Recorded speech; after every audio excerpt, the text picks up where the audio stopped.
Assalamualaikum warahmatullahi wabarakatuh. InsyaAllah hari ini Ustazah akan kongsikan pelajaran 2 berkenaan dengan kewafatan Rasulullah SAW. Jadi murid-murid semua boleh buka buku sirah muka surat 34. Okey, kita tengok dulu apa pembelajaran yang akan murid-murid dapat daripada pembelajaran ini. Yang pertama, murid-murid akan dapat menceritakan tentang peristiwa kewafatan Rasulullah. Yang kedua, murid-murid dapat menceritakan penentuan khalifah pertama setelah Rasulullah SAW meninggal. Yang ketiga, murid-murid dapat mengambil iktibar daripada sirah Rasulullah. Okey, jom kita mulakan pembelajaran. Okey, tengok unit 1.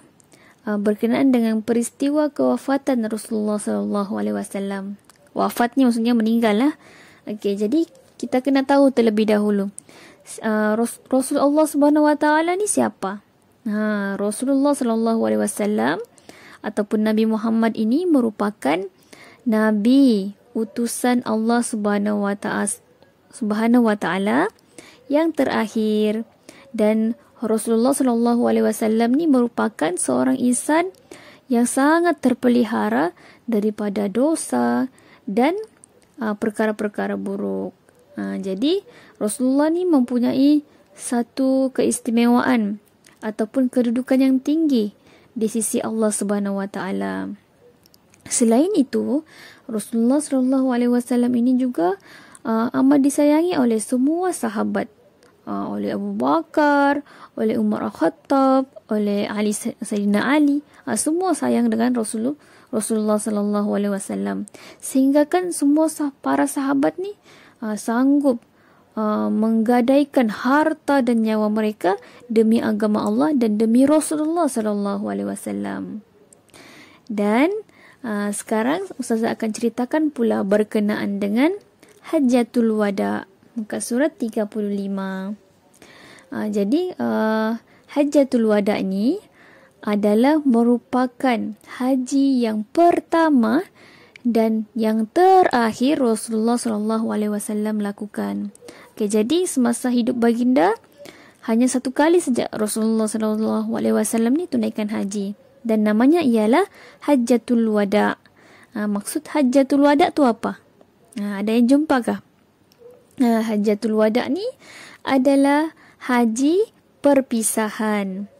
Jadi Hajjatul Wada ni berlaku pada 9 Zulhijjah tahun 10 Hijrah. Pada ketika itu Rasulullah SAW telah bersama-sama dengan rombongan haji seramai 100,000 orang jemaah. Jadi masa haji yang terakhir tu, Hajjatul Wada, Rasulullah SAW telah menyampaikan khutbah yang terakhir kepada umat Islam. Jadi sekarang kita akan tengok pula apa khutbah terakhir yang Rasulullah SAW sampaikan pada ketika itu. Okey, antara isinya, cuba tengok muka surat 36. Okey, jadi khutbah yang terakhir ataupun kata-kata terakhir daripada Rasulullah, pesan yang terakhir. Yang pertama, jangan menyakiti sesiapa pun. Rasulullah pesan jangan sakiti orang lain, jangan sakiti malah haiwan pun jangan disakiti. Okey, yang kedua, riba diharamkan oleh Allah Subhanahu Wa Taala. Yang ketiga, suami mempunyai hak terhadap isteri dan isteri mempunyai hak terhadap suami. Yang keempat, melayan kaum wanita dengan baik. Okey, jadi Rasulullah sangat menitik beratkan akhlak terhadap wanita. Bagaimana wanita itu perlu dilayan dengan baik, dengan nilai yang tinggi. Yang kelima, sembah Allah Subhanahu Wa Taala.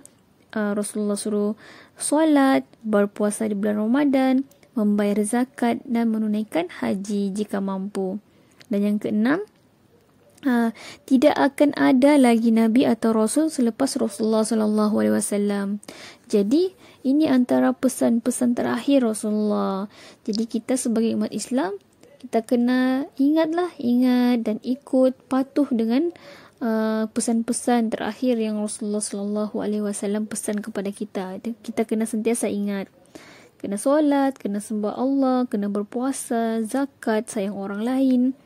Kita tidak boleh percaya kalau ada yang mengakui sebagai rasul ataupun nabi pada zaman kita. Rasulullah sallallahu alaihi wasallam telah pesan dalam khutbah terakhirnya, tidak ada sudah nabi ataupun rasul selepas kewafatan Rasulullah. Jadi itu adalah khutbah yang terakhir.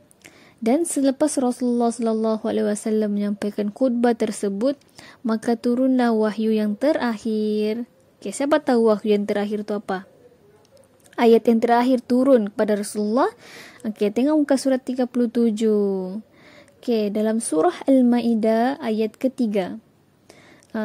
Al-yawma akmaltu lakum dinakum wa atmamtu alaikum ni'mati wa raditu lakumul Islam madina.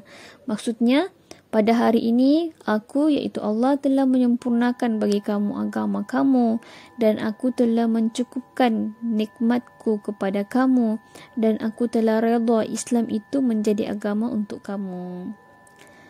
Okay, jadi itu adalah wahyu yang terakhir turun kepada Nabi Muhammad. Seterusnya, kita akan tengok pula kisah Rasulullah sallallahu alaihi wasallam ketika jatuh sakit.